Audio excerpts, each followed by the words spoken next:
Welcome to Hot Air TV. I'm Michelle Malkin. We've got a special show for you today. We're joined by Robert Spencer, a very good friend of Hot Air TV, the host of the weekly show Jihad Watch here on Hot Air, and the best-selling author of The Truth About Muhammad, founder of the world's most intolerant religion. Thanks so much for joining us, Robert. Thank you, Michelle. It's a great opportunity to get more in depth with you and actually do something novel in a book interview, talk about the book. And I want to start with the cover because you've got a special blurb here endorsing you, and it says, quote, "May Allah rip out his spine from his back and split his brains in two and then put them both back and then do it over and over again."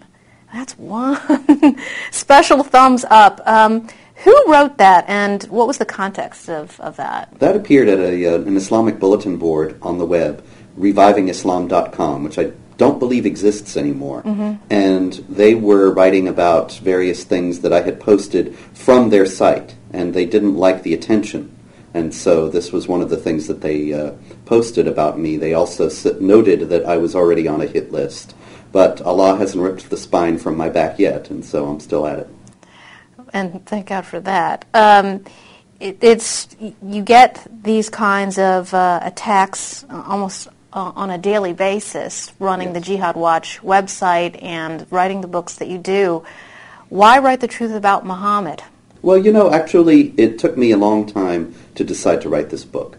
And it was only after some very careful consideration and some consultation with family and friends that I decided to do so, because I was aware that the consequences could be lethal. I have received 5 new death threats since the book came out, and some of them were very specific.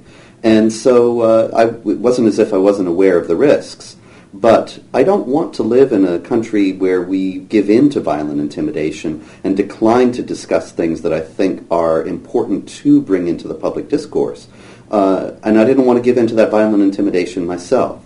I think there's some things that have to be confronted nowadays in the debate about the war on terror, and one of the most important ones is the elements of the Islamic religion that are giving rise to violence and extremism. If we do not confront them, then they will simply continue to give rise to violence and extremism. So I think they had to be brought to light, despite the risks.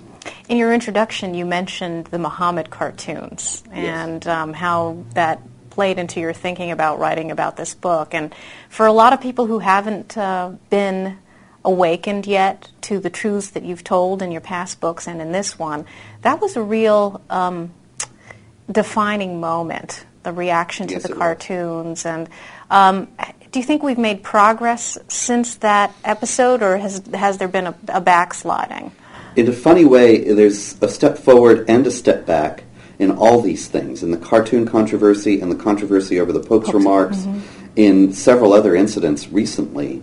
Every time these things happen, they represent a victory for the global jihad as well as a defeat, because they will find that there are many, many officials in the United States and in Western countries, officials and media figures, who are willing, even anxious, to bow down and to kowtow to this violent intimidation, to give them what they want, in a sense, and to restrict themselves voluntarily from doing anything that they might offend them, and in other words, to accept Islamic standards over their behavior. Whereas at the same time, each of these incidents also has been the occasion for many people to wake up and to realize what we're facing, the magnitude of what we're facing. And so each one is both positive and negative. And I think it's just going to continue to play out in that way, with more and more supine officials and media figures, but also with an increasing awareness from the public, such that I hope things will ultimately break and that these things will be able to be discussed in the mainstream.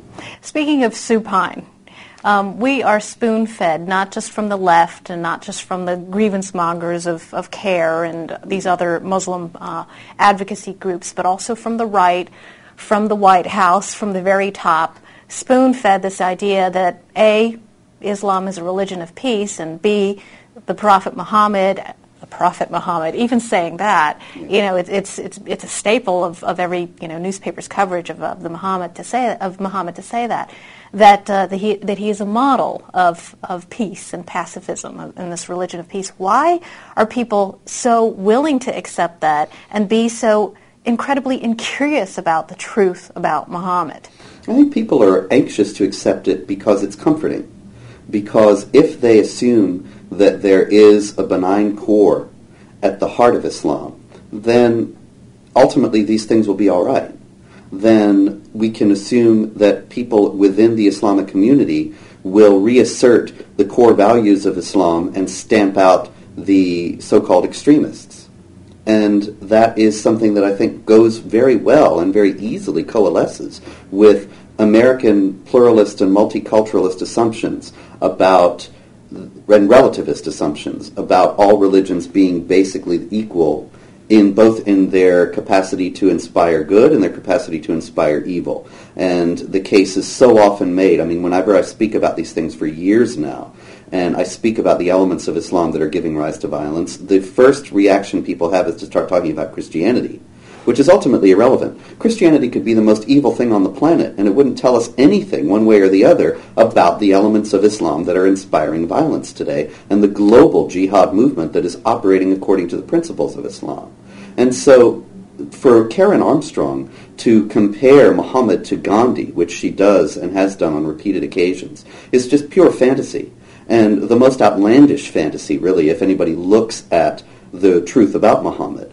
But it's such a comforting fantasy, and it's one that helps us to maintain the assumptions that so many want to maintain, that I think it still has legs. It's still popular among people, as outlandish as it is. Right, and Karen Armstrong, for our viewers who might not know who she is, one of the most sort of popular and widespread biographers